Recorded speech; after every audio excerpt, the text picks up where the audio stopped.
Alright, I'm going to replace my variable valve timing solenoid on my car today. Right. So my car had a P0011 code, so I came over here. I've already taken off this bracket here, undid this here. I took out my battery and I loosened up this fuse box here just so that I could have room to get to this down in here. Let's see if I can focus it. So that little brown plate right there is what I'm going to get to. This right here. So I went and got a T27. I'm going to use to get out these 3 bolts, and then we're going to unhook this little clip down here, and then we will get that replaced hopefully, and then hopefully that will get the code off of this. All right, so this has 3. First one.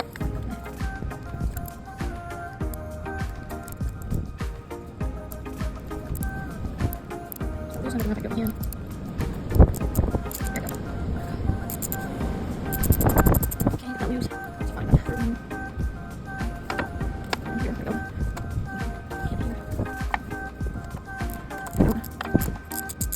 Alright.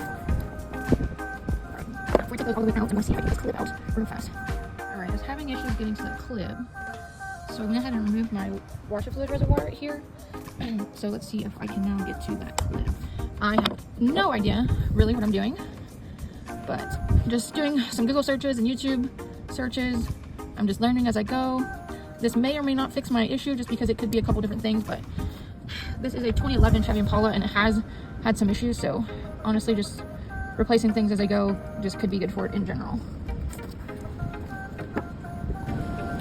There we go. There we go. Alright, got it all done. Let's see. Here's the old part. Honestly, really don't know how to tell if it's bad or if it's still good, but you know what? With this being such an old car and having some issues already, and in general, it doesn't hurt to just replace it. Alright, get the clip back on. Just slide that back in there. Find those holes. Go through the edgy. See what the outside. Just making this. Alright, so that's the first one to help me. Get the line up in there. Okay.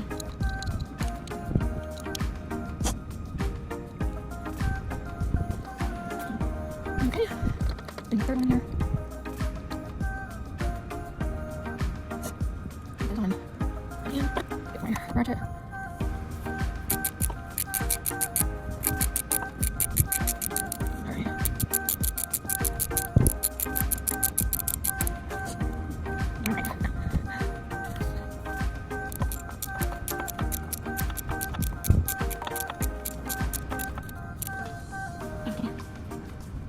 I'm just gonna tie them all hands right as much as I can. Make sure all the ones inside. Alright, so let's put this bad boy back. Squeeze that in. Alright, cool. Alright,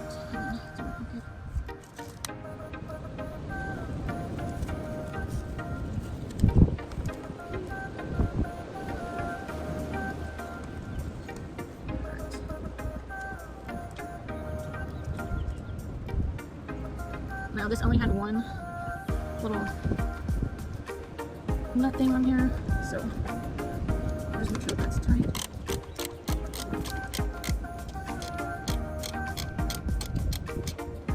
Alright, you can watch me struggle to put this on real quick. Not the easiest to fit in here, but let's see what we can do.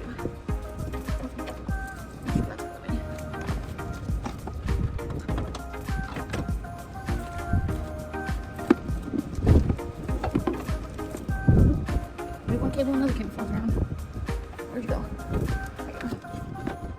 Just gonna niggle that back together. Almost there.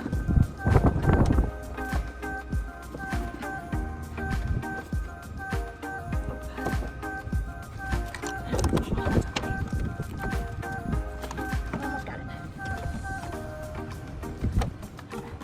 Let's see. There we go.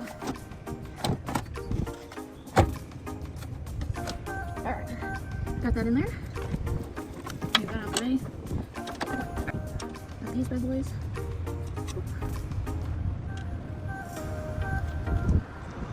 There should be a 10 as well.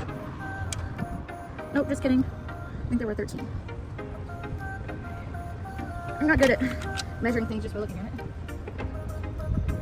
So I always have to try different things out. There we go, it was a 12. I'll put that in my pocket.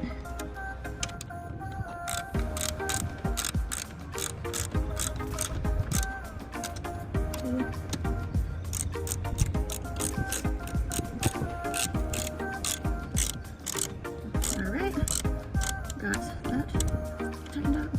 Now I'm putting my battery back on. Actually, I'm gonna go. I'm gonna put this back up first. Get this out quick.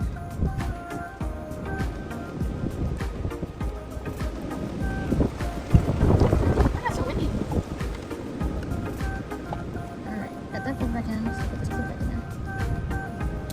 Alright, that's good. I'll plug up battery.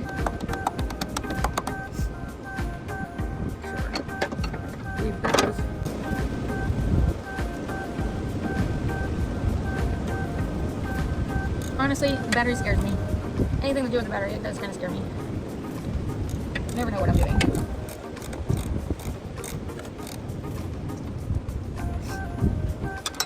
But I guess I gotta learn, right?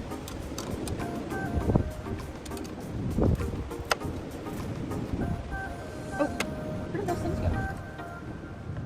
Honestly, probably new battery cables. That's a project for another day. Let's tighten this up real fast.